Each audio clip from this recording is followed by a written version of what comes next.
news across the country. INEC reiterates commitment towards free polls in Osun. Federal government releases 2022 common entrance examination results. Court remands a middle-aged man in Oyo State over alleged armed robbery. Police confirms abduction of a village earth in Bauchi. The Independent National Electoral Commission has reiterated its commitment towards conducting a non-inclusive election in order to ensure that no one is disenfranchised. Osun Resident Electoral Commissioner Professor Abdulgani Raji, who made this known at a sensitization meeting organized for sign language interpreters and hearing impaired voters, said the aim is to ensure effective and seamless participation of people with disabilities in the July 16 governorship election in Osun State. OSBC reporter Ayobami Akomolafe completes the story. The Independent National Electoral Commission, INEC, has shown its dedication and commitment to encouraging inclusiveness and equality among all citizens of the state. To achieve this objective, the Commission organized the Day Voter Education and Sensitization for Sign Language Interpreters and Hearing Impaired Voters in preparation for the forthcoming governorship election. Speaking at the event, the Resident Electoral Commissioner, Professor Abdulgani Raji, said that the World Health Organization statistics show that over 30 million Nigerians are living with disabilities, and it is impossible to shrug off and disenfranchise such amount of people as they are considered to be part of the election stakeholders. He explained that the commitment is not a recent development, as it has been in existence in the Commission's framework since 2018, before it was signed to law in 2019, which enables people with disabilities to actively participate in election and other activities. Speaking in the same vein, the Acting Director of Gender and Inclusivity Department of the Commission Headquarters, Mrs. Dorothy Bello, said that the Commission promotes an accessible environment to people with disabilities, as election materials are in accessible form to them, as to ensure active and effective participation in election and political matters. She revealed that for the first time in history, the Commission has gathered names of National Youth Service Corps members with disabilities to ensure inclusiveness in the coming polls, which can be considered a milestone by the Commission. Some of the participants, including Mrs. Oyedapo Lutayo and Mr. Jelil Adekilekun, in their goodwill messages, appreciate the Commission for their concern towards inclusiveness of people with disabilities in the state and hope for more from the Commission beyond the July 16 election. Ayobami Akomolafe reporting for OSBC News. In the meantime, the Federal High Court in Abuja has stopped the Independent National Electoral Commission from ending voter registration on 30 June 2022. Justice Mobolaji Olajuwon of Court 10 today granted an order of interim injunction following the hearing of an argument on motion ex parte by Socio-Economic Rights and Accountability Project Sherab and 185 concerned Nigerians earlier this month filed a lawsuit against INEC asking the court to declare unconstitutional, illegal, and incompatible with international standards the failure of the electoral body to extend the deadline for voter registration to allow eligible Nigerians to exercise their rights. In the suit, Sherab had asked the court for an order restraining INEC, its agents, previous assigns, or any other persons claiming through it from discontinuing the continuous voters registration exercise from the 30th June 2022 or any other date pending the hearing and determination of the motion on notice. The suit is adjourned to 29th of June for the hearing of the motion on notice for interlocutory injunction. The Speaker of Kogi House of Assembly, Prince Matthew Kolawole, has described as mere rumor his alleged impeachment as leader of the parliament. A statement had earlier been issued claiming that 90 members of the conference states had impeached the Speaker for alleged financial misappropriation and money laundering, but the Speaker described it sheer handiwork of some frustrated lawmakers as he queried where and when the purported impeachment took place, beside only appearing in a press statement. Mr. Kolawole explains that the House, which went on recess on April 6, held an emergency meeting on June 17, when 4 principal officers of the Assembly, including the Deputy Speaker Ahmed Ahmed, were impeached and 3 others suspended. In the meantime, the Kano State House of Assembly has elected Alhaji Kabiru Dashi as its Deputy Speaker, following the resignation of Malam Zubairu Masu, who defected to New Nigerian People's Party (NNPP). Report has said that Dashi's election followed is nominated by Mr. Saleh Maki at the plenary today. The nomination was seconded by Mr. Nuhu Achika, after which the lawmakers affirmed his election as the new deputy speaker. Dashi was immediately sworn in by the director, House Legal Matters, Malam Nasidu Aliyu, as plenary, presided over by Speaker Amisu Chidari. Chidari congratulated Dashi on his election and assured him of the House support. Dashi, in his acceptance speech, appreciated the House for finding him worthy of the new appointment. The Minister of Education, Malam Adamu, has released the 2022 results of the National Common Entrance Examination held on May 7 into the 104 unity colleges across the country. Malam Adamu, who was represented by the Permanent Secretary in the Ministry, Mr. David Adejo in Abuja, said one Ajikwada Mera, an indigene of Sokoto State, got the highest scores of 201, while Idara Obot, an indigene of Okebon, came second with 200 scores. He said that 15 candidates across a number of states scored 1, which was the lowest score in the examination. Only 4% were absent for various reasons, which could be related to their own choices. The minister said that Kebbi State had the lowest registration of 74 candidates, and that 2022 examination witnessed more female pupils than males. He said that the ministry will adhere to the admission criteria of 60% on merit, 30% on equality, and 10% on exigencies.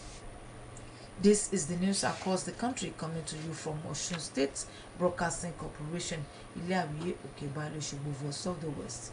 Now, our mid-news message. Life is a mixture of sorrow and happiness, but how you handle the two impostors determines who you are. No condition is permanent. Baji Police Command has confirmed the attack and abduction of village health of Zera Alhaji Yaya Abubakar and his son Abibu Saleh in Toro local government area of the state. This is contained in a statement by the spokesman of the command, SP Ahmed Wakil, made available to newsmen today in Bauchi. Said the government attacked the village under Rishi Police Division, a border village with Plateau State. SP Wakil said the police search team was on the trail in the forest of the area. The spokesman also said the Commissioner of Police, Kumar Sanda, had directed the divisional police officer to work assiduously to rescue the abducted victims. He appealed to the general public to remain calm and go about their normal businesses and cooperate with the police authorities.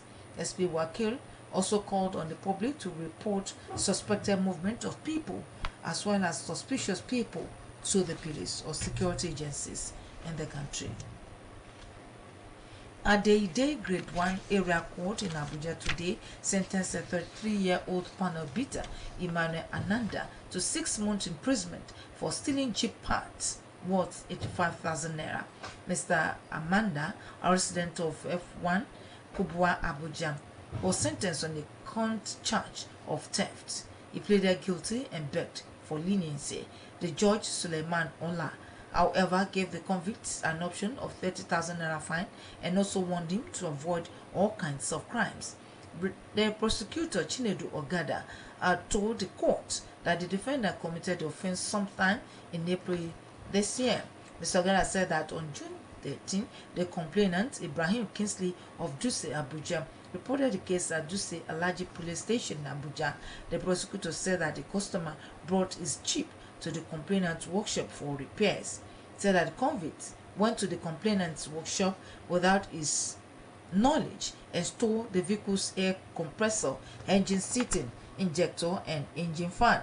According to the prosecutor, during police investigation, Mr. Nanda confessed to the crime and all effort to recover the items proved abortive. He said that the offense contravenes Section 288 of the Penal Code. Government in the early hours of today abducted district head of Panyam in Mangu local government area of Plateau State, Adamu Denwam. The paramount ruler was abducted at his residence in Panyam town by heavily armed gunmen. A brother to the district head, who is also a journalist, Friday Denwam, While confirming the incident to reporters in Jos, the state capital said the gunmen stormed the palace and began shooting sporadically, where they took the victim to an unknown destination. Plateau Police Command spokesperson DSP Alfredo Alabo confirmed the incident, said there had been deployments of combined tactical team of police, army, vigilante and hunters to the area for rescue of the traditional ruler. Panyam is the 5th traditional ruler abducted in Plateau State in the last 6 months. Humanity have been charged to live their lives solely by serving Allah through impactful service to their fellow human beings, as exemplified by Alhaji Ahmed Omidiran during his lifetime. The Mufashiru of Ushubuland, Sheikh Abdulatif Muhammad Yusuf Abajaro, gave the charge in his sermon showing the broader performance of the late business mogul at his Omidiran Garden residence. OSBC reporter Oluchi Amuda completes the story. The burial ceremony of the Oshogbo business mogul Alhaji Ahmed Omidiran attracted dignitaries including notable Islamic clerics, wife of the governor, Mrs. Kafayat Oyetola, Alhaji Olatunde Badmus, Senator Adibola Bashiru, Senator Ademola Adeleke, the leadership and members of the Oshogbo Progressive Union, Ambassador Adejare Bello, among other notable personalities who converged on the Omidiran Garden to bid the business tycoon farewell. In his sermon, the Mufasiri of Ushubuland, Sheikh Abdulatif Abajaro, who described the late Ahmed Omidiran as a philanthropist par excellence, who served Allah with everything he had, charged everyone to make service to the people their priority in life. The cleric maintained that Ashiwaju Ahmed Omidiran wrote his name in gold on the minds of the people, and his immense contributions to the socio-economic development of the state will forever be remembered.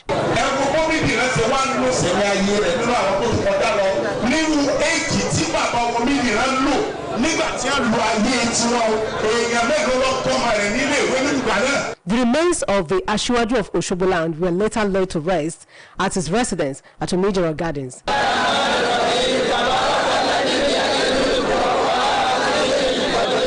Chief Ahmed Omidiran, founder of the popular presidential hotel in Oshobo, died at the age of 95. Oluchi Amuda, OSBC News. Meanwhile, the State Muslim Community OSMC has commiserated with the family and the people of Oshogbo and the entire Muslim Ummah over the demise of a renowned business mogul and founder of Presidential Hotel Oshogbo, Alhaji Ahmed Omidiran. A statement by the president of OSMC, Alhaji Mustafa Olawi, and the secretary, Alhaji Osem Olapade, described his transition as a devout Muslim as glorious. The release notes that Alhaji Omidiran, who answered the call of his creator in the early hours of yesterday, was a philanthropist par excellence and shrewd businessman who spent his fortune in the propagation of Islam. While acknowledging that death is inevitable, the community admonishes adherents of Islam to endeavor to live their life to please Allah. The OSMC enjoins the family of Alhaji Ahmed Omidiran to take solace in the fact that the deceased led an exemplary life and touched many lives positively. It prays Allah to give the shortcomings of the departed, grant him Jannah Firdaus while protecting the family he left behind. The first batch of 406 pilgrims for Osun State to the Kingdom of Saudi Arabia is departing Medina for Mecca. OSBC reporter Kudirat Olariwaju is part of the batch, informed that the pilgrims are proceeding to Mecca in preparation for Umrah, which is the lesser Hajj. After Umrah, the pilgrims will observe rest for a few days before the real Hajj rite commences. During Hajj, the pilgrims will gather in the plain of Arafat for prayers before proceeding to Muzdalifa and then to Muna, where they will spend 3 days before returning to Mecca to conclude the rites. The camp of the Super Falcons has opened in Abuja, with 25 players reportedly arrived camp ahead of the Women's African Cup of Nations in Morocco. Adeyemi Abudere has more on sport updates. The Super Falcons captain Onomi Ebi has declared that the 9-time African champions are fully focused on the twin objective of winning a ticket to the 2023 FIFA Women's World Cup Finals and retaining their Women's African Cup of Nations title in Morocco next month. Cup holders, the Super Falcons, and 11 other countries will contend for the coveted Women's African Cup of Nations trophy in Morocco between the 2nd and 23rd of next month, where all 4 semi-finalists are guaranteed spots in the 2023 FIFA Women's World Cup, the biggest ever in the history of the women's game that will be staged in Australia and New Zealand. Ebi, who has played in 5 FIFA World Cup finals since the 4th edition in the United States in 2003, was among early arrivals as the training camp of the Super Falcons opened in Abuja on Thursday ahead of the African Cup of Nations Women's Championship in Morocco. Nigeria has won 9 of the 11 championship, contested 4 so far. Meanwhile, this year's edition of the prestigious CAF Awards 2022 will return on Thursday, July 21st in Morocco. CAF Awards will be held ahead of the finals of the Africa's flagship women's competition, the Women's African Cup of Nations in Morocco next month. The event will also coincide with the 2nd year anniversary of the launch of the CAF Women's Football Strategy. In line with that, a new category, Interclubs Women Player of the Year, has been introduced following the successful rollout of the CAF Women's Champions League in November last year. As in previous editions, there will be several categories to be presented, in addition to the coveted prizes, Player of the Year, Men and Women. Other categories include Interclub Player of the Year, Young Player of the Year, National Team of the Year, Coach of the Year, Club of the Year, and Goal of the Year. The winners will be decided by votes from captains and coaches of the member associations, selected journalists, CAF Technical Study Group, and CAF legends. Senegalese forward Sadio Mane and Nigeria's Asisat Oshoala scooped the African Player of the Year, Men and Women respectively. In the meantime, with the possibilities of the potential movement of Victor Osimhen from Maradona Stadium, Napoli has lined up Edin Dzeko as a potential alternative. According to report, Napoli has also indicated that they will go for Dzeko regardless of Osimhen's situation, as they seek a stronger alternative to the Nigerian instead of Andre Patagna. Napoli are demanding 110 million euros for Osimhen, with reports in the Italy stating that a £51 million bid from Arsenal was rejected. Liverpool forward Sadio Mane will travel to Germany tomorrow ahead of his medical with Bayern Munich. Mane is expected to be unveiled on Wednesday at the Allianz Arena following his €35.1 million transfer. Nigerian sprinter Toby Amuson has set a new African record of 12.41 seconds as she claimed victory in the 100-meter hurdles event at the Diamond League meet in Paris, moving her up to 3rd in the world in 2022, only behind world leader Jasmine Camacho Quinn and Alasha Johnson. Before the event, Amusan was already the African record holder, having erased the previous long-standing record held by her compatriot Gloria Alozie. Amusan will now shift focus to the Nigerian Athletics Championship, which will take place between the 24th and 26th of this month in Benin City, the Edo State capital. Sport Update returns tomorrow. My name is Adeyemi Aboderi. To end the news across the country, here again at Major Point, Osun Resident Electoral Commissioner Professor Abdulgani Raji has reiterated the commitment of the electoral umpire towards conducting an all-inclusive election in order to ensure that no one is disenfranchised. The Minister of Education, Malam Adamu, has released the 2022 results of the National Common Entrance Examination NECO Health on May 7 into the 104 unit colleges across the country. And Iyaganku Magistrate Court in Ibadan, Oyo State, today ordered the remand of 30-year-old Ridwan Lawa, who is facing a charge of armed robbery at the Federal Correctional Center, Ibadan.